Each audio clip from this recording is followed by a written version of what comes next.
Nossa escola não se trata de uma EBD tradicional, trata-se de uma escola bíblica de discípulos.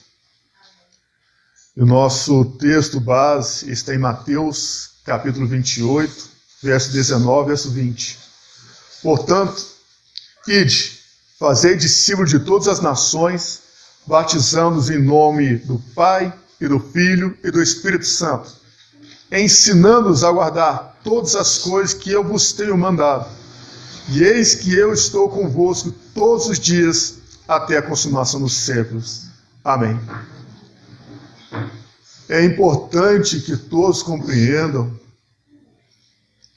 que a pregação do Evangelho é loucura para quem ouve, é poder para quem o recebe, salvação para quem permanece e perdição para quem o rejeita, ou condenação.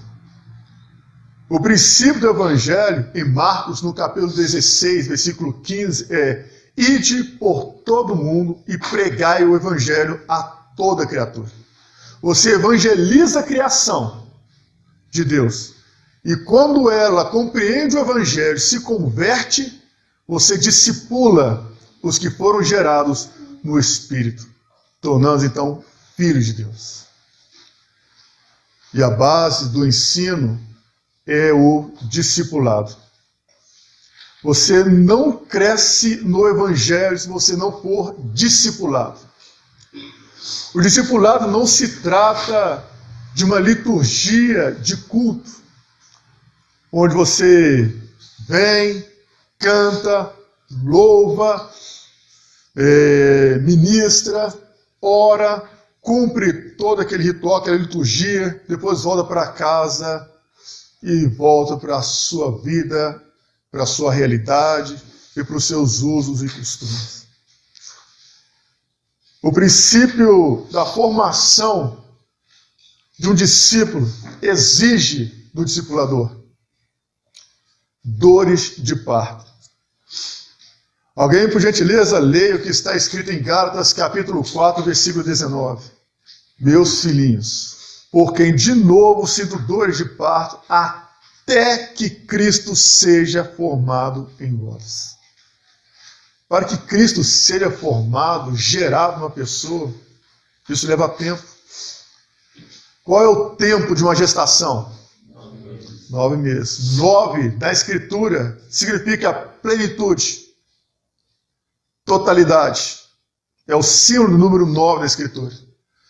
Quantas são as bem-aventuranças? 9. Quantos são os dons espirituais? 9. O fruto do Espírito? 9. São 9. 9 na Escritura é plenitude. O tempo da gestação? 9.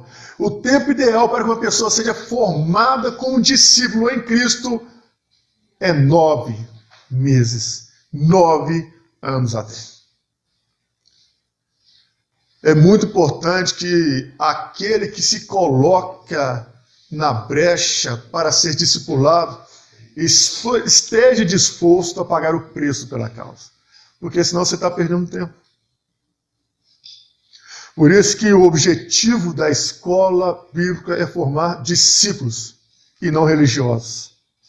Não é criar um hábito de você vir aqui todo domingo cumprir uma resenha, mas que você venha realmente absolver, extrair o máximo que você puder para a sua vida, aquilo que vai nortear você lá na frente. Porque senão haverá uma deformidade na sua formação. Você vai crescer conhecendo todos os dogmas da igreja, mas não conhecerá o Evangelho de Jesus Cristo. Quem assistiu o filme que foi postado no grupo lá, viu o quanto que ele gera exatamente esse conflito direto, esse confronto de realidade. A levar a pessoa realmente se colocar no seu lugar e compreender a diferença entre Cristo e a religião. Deus não mandou o seu Filho para instituir uma nova religião dentro do povo dele. Seria uma divisão que ele estaria instaurando. Ele mandou seu Filho com o propósito de buscar e salvar o que havia perdido. E aqueles a que ele fosse resgatando, tornaria discípulos para dar continuidade à mesma comissão de evangelismo, cujo propósito é salvação. Você confessou a fé. Você está dentro da igreja. Mas a questão é, você tem convicção de que está salvo? Muitos podem dizer, não, eu acredito que eu estou salvo. Essa convicção é importante, mas qual é a base que sustenta essa convicção? É o que você ouviu na internet? É o que você entendeu? O que você compreendeu? O que você sabe? Ou o que você tem?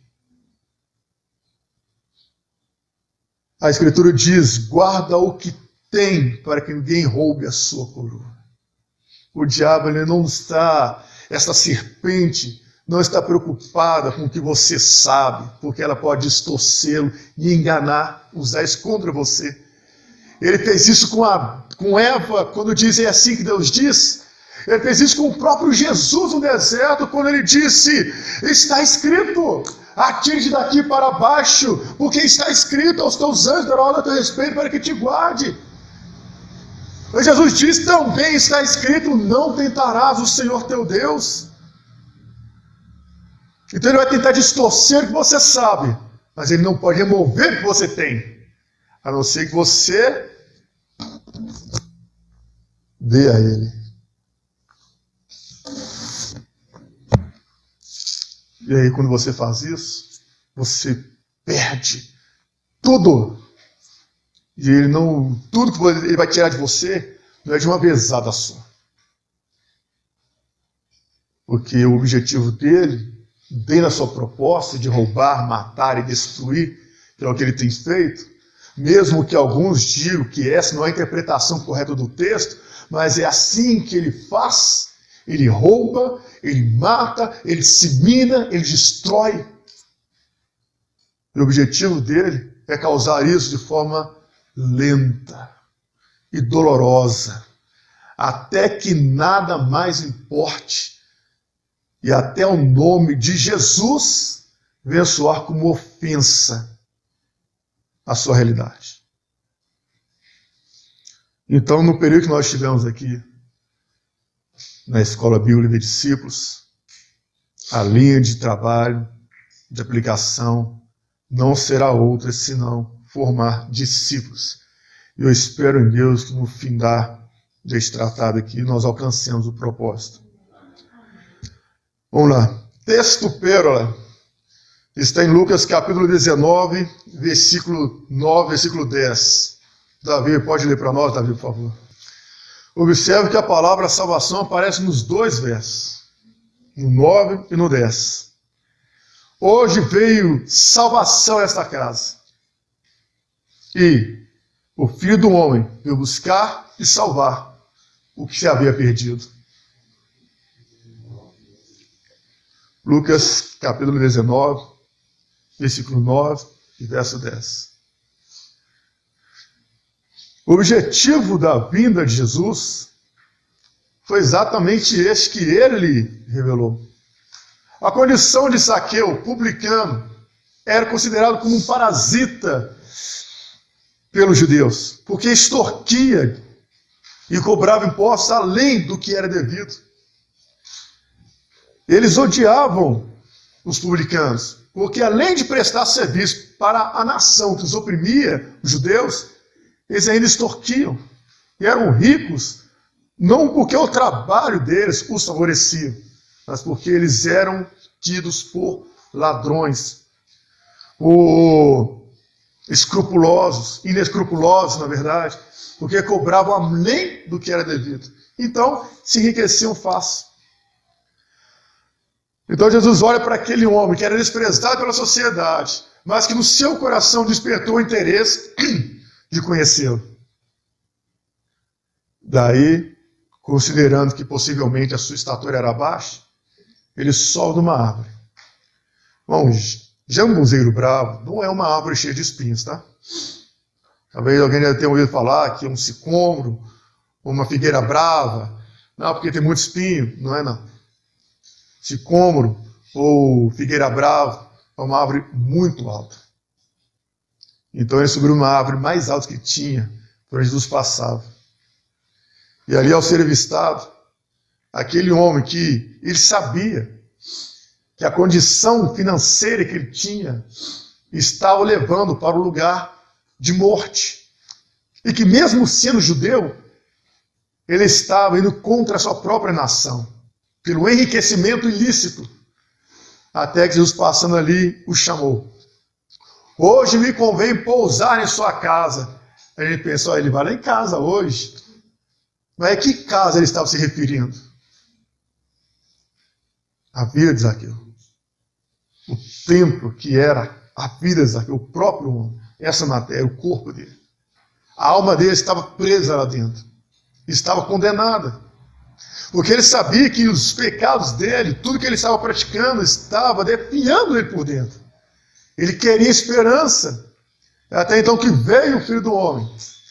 E disse, hoje me convém pousar em sua casa. Depois que ele chegou na casa de Zaqueu, Zaqueu, maravilhado com tudo aquilo que estava acontecendo, ele começou a manifestar o que ele iria fazer.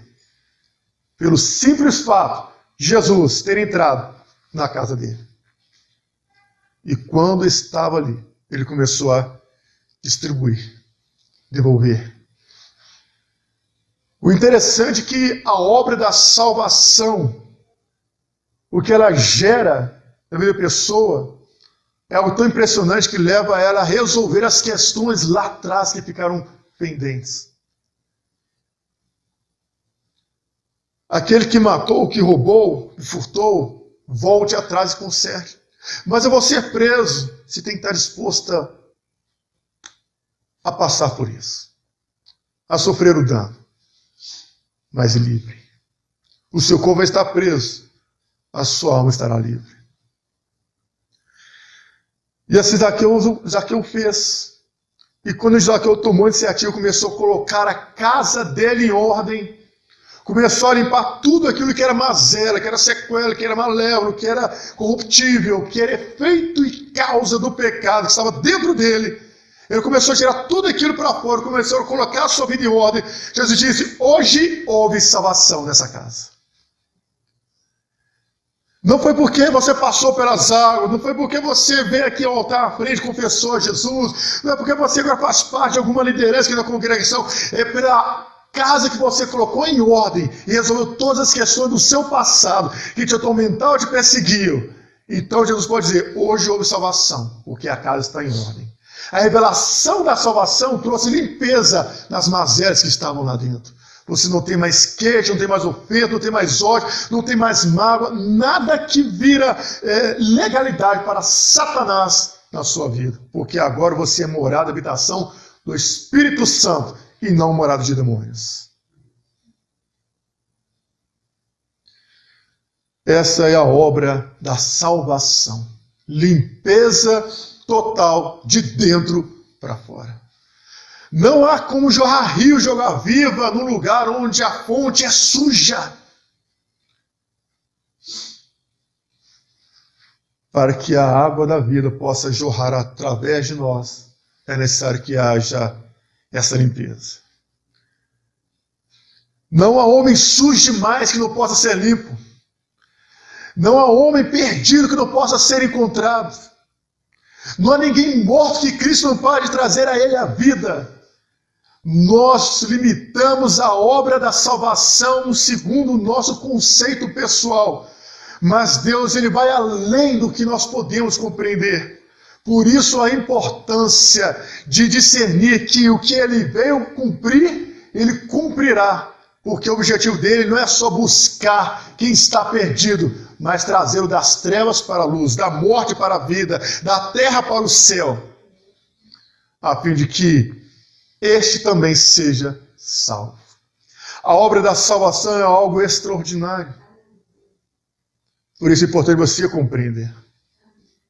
Penso, logo acredito, que a maioria de nós vive a salvação como apenas fazer parte de uma instituição. Quando as pessoas perguntam, você é evangélico? Sim. Qual igreja você é? É sempre nessa sequência. Você é crente? Sim. De qual igreja você é? A última coisa que é mencionado numa conversa desse teor é o nome dele. Mas, de qualquer forma, seja o primeiro ou seja o último, ele é o alfa, ele é o ômega, ele é o início, ele é o fim. Mas ninguém externa com tanta clareza a sua condição de fé. Alguns até escondem, porque têm medo de testemunhar. Lembra de que a Escritura diz: aquele que me confessar diante dos homens, eu confessarei diante do meu Pai. E aquele que me negar diante dos homens, também eu o negarei diante do meu Pai. Qualquer que nessa geração se vergonhar de mim, eu também me vergonharei dele diante do meu Pai.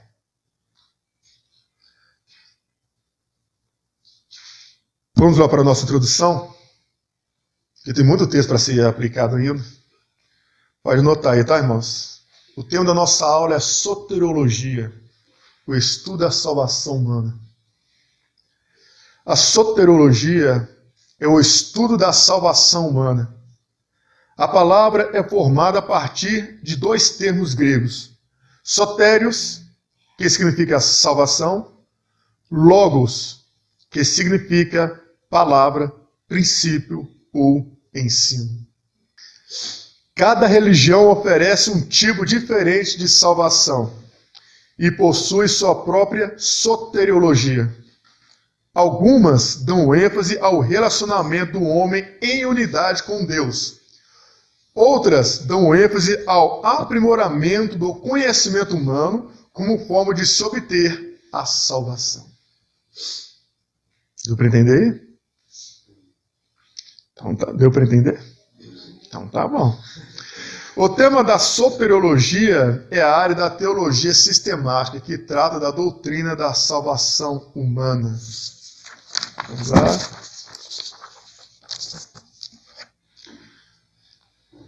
Coloque como título aí: a importância da salvação. Hoje nós iremos falar sobre a importância da salvação e a mensagem da salvação. Tá? Não, primeiro só a importância da salvação. Vamos lá. O Edson, vai abrir em Romanos 5,12. Adriana, João 3,17.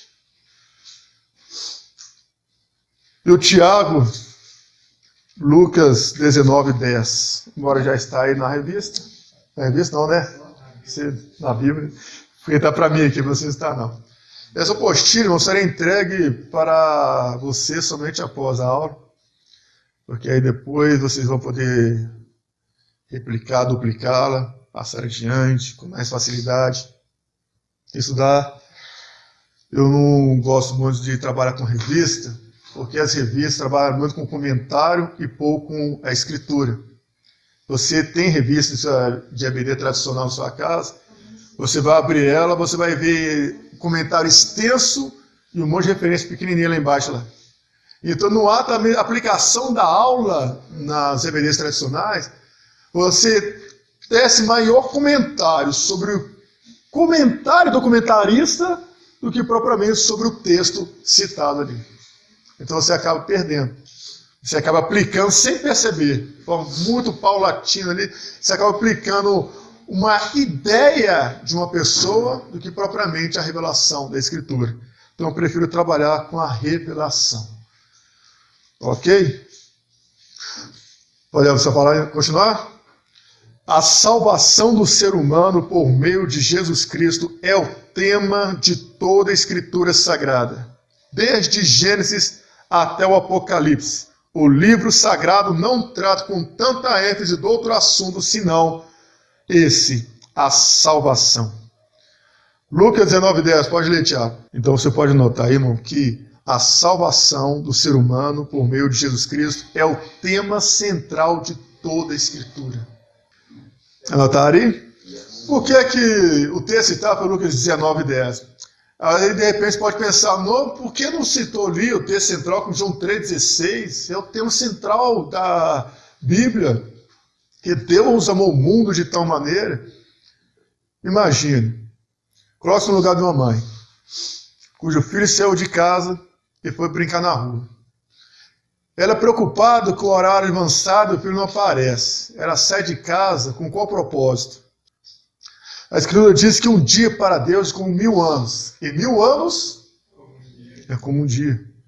Então consideramos que, dada a ausência de 4 dias, considerando de Adão a Cristo 4.000 anos, considerando 4 dias que o filho está fora de casa, o que é que o pai faz? Manda que o filho dele, unigênito, vá buscar, o mais velho, vá buscar aquele que estava perdido. Adão e a sua semente se perdeu lá fora. E o destruidor está lá. Vá buscá-lo e trazê-lo de volta. Ele veio para buscar, mas junto com o ato de buscar o filho, ou a dracma perdida, ou a ovelha perdida, ele traz a consciência daquele que veio buscar. Filho, eu vim para te buscar, porque esse lugar é perigoso. Eu não vim apenas para te buscar, mas sabendo dos males que estão nesse mundo, eu estou te salvando. Você não entende agora, mas vai compreender depois que o meu propósito não é apenas te buscar, como se eu estivesse impedindo você de viver a sua vida, mas eu estou aqui para salvar você dos perigos que rondam este lugar. Então, quando você pega o texto de Lucas 19:10, onde o próprio Jesus ele fala, porque o Filho do Homem veio buscar e salvar o que se havia perdido, você leva lá, está falando de Zaqueu, né? Mas quando você começa a permitir que a revelação do Espírito Santo ela venha, ele norteará você dentro do propósito de Deus, na condição de uma mãe que se preocupa com o filho. Então, por isso que quando a Bíblia diz que o Filho do Homem veio buscar e salvar o que se havia perdido, a salvação a pessoa só compreende depois que ela entende o propósito dela. É o que nós mencionamos há pouco. Se você não discernir, não compreender o propósito da salvação, ela não surtirá o efeito no seu espírito que o Espírito Santo pode promover. Então você viverá uma vida toda dentro de um dogma religioso e Deus permitirá que você viva assim, porque somente nesses termos você compreende a salvação. Então é melhor você estar preso na religião, porém salvo em Cristo, do que conhecer a liberdade e converter em libertinagem e voltar para o mundo e achar que Deus só quer o coração. Então, quando a pessoa ela não consegue viver na liberdade com que Cristo a libertou, Deus permite que ela esteja presa nos algemas da religião, mas para que ela seja salva. Ou seja, arrebatando-a como que do fogo, de 1 Coríntios. Mas é necessário compreender. Há um volume muito grande de pessoas que não conhecem isso, não sabem viver isso, não conseguem viver isso. Porque a salvação para ela é apenas uma monotonia. Se a palavra é difícil, vá anotando e depois busque no dicionário. Por isso tem que trazer dicionário. A salvação para ela é uma incógnita. Não tem nexo. Não tem base que sustenta a sua tese, o seu conceito. Às vezes a pessoa é intelectual demais para compreender as coisas que provêm da fé. Mas a fé tem que andar junto com o racionalismo, ou seja, ela tem que ser uma fé racional. Uma fé que não é racional, ela é fideísmo.